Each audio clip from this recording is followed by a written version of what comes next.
Nessa semana nós temos um tema super relevante para o momento. Verão, culto ao corpo, mas quem é que não dá aquela escapadinha e faz aquela beliscada antes das refeições? Estamos aqui hoje no nosso estúdio com a doutora Andressa Heimscher. Isso. Para nos falar um pouco por que há essa vontade de comer que nem sempre é a fome. Seja muito bem-vinda aos nossos estúdios, obrigada, doutora. Muito obrigada. Doutora, nos fala um pouco, por que tem essa necessidade de comer mesmo quando a gente não está com fome? Existem alguns estímulos que nos fazem comer.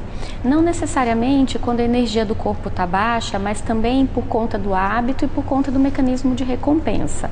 Hoje em dia, a gente é cercado de comidas obesogênicas, que a gente conhece, que são comidas de alto valor calórico. E essas comidas, elas têm um efeito nas áreas de recompensa cerebral, estimulando com que mais alimentos calóricos sejam ingeridos na sequência.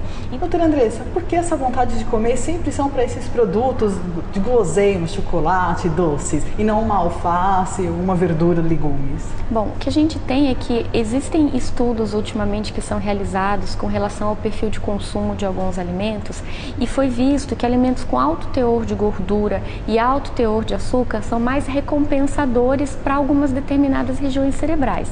É como se fosse, por exemplo, um vício. Dependendo do vício, pessoas às vezes viciadas em jogos também se sentem satisfeitas quando fazem o vício. É a mesma coisa com alguns alimentos. Isso varia de pessoa para pessoa. Tem pessoas que vão ter mais satisfação com, por exemplo, um chocolate do que com algum outro alimento menos calórico. E tem pessoas que vão ficar mais satisfeitas com determinado alimento menos calórico. Então varia de pessoa para pessoa.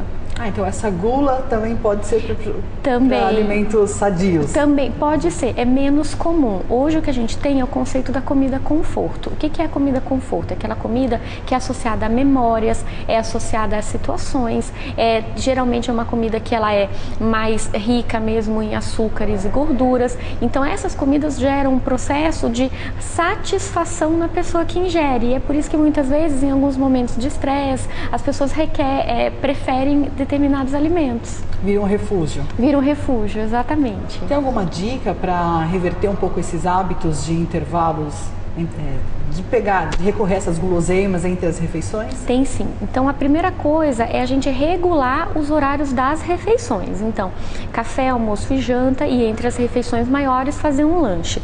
Quando a gente fica muito período muito grande sem comer, o nosso cérebro acaba enviando sinais de fome e com isso a pessoa acaba buscando comer. E geralmente ela vai buscar comer um alimento mais calórico que faça a saciedade nela.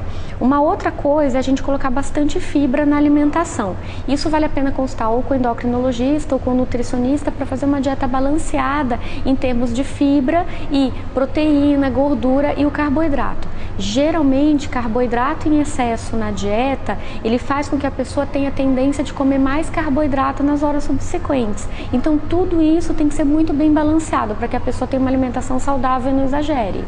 Então aí vem também o hábito de comer a sobremesa depois da refeição. Dependendo do que você ingere na sua refeição, tem aquela necessidade. Tem a necessidade, mas o que a gente sabe é que a ingestão da sobremesa depois da refeição, ela é muito mais um hábito. A pessoa ela tem o hábito de depois do salgado comer o doce. E isso é uma questão de costume. É muito importante treinar a pessoa para que ela comece a escolher um alimento menos doce na sequência. Então, por exemplo, trocar o doce depois da refeição por uma fruta. E depois, se conseguir manter a fruta, ok. Se puder tirar, também não tem problema nenhum, mas tentar fazer de forma uma alimentação mais saudável e equilibrada possível.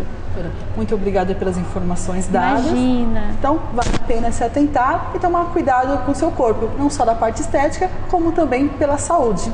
É com você, Nathalie.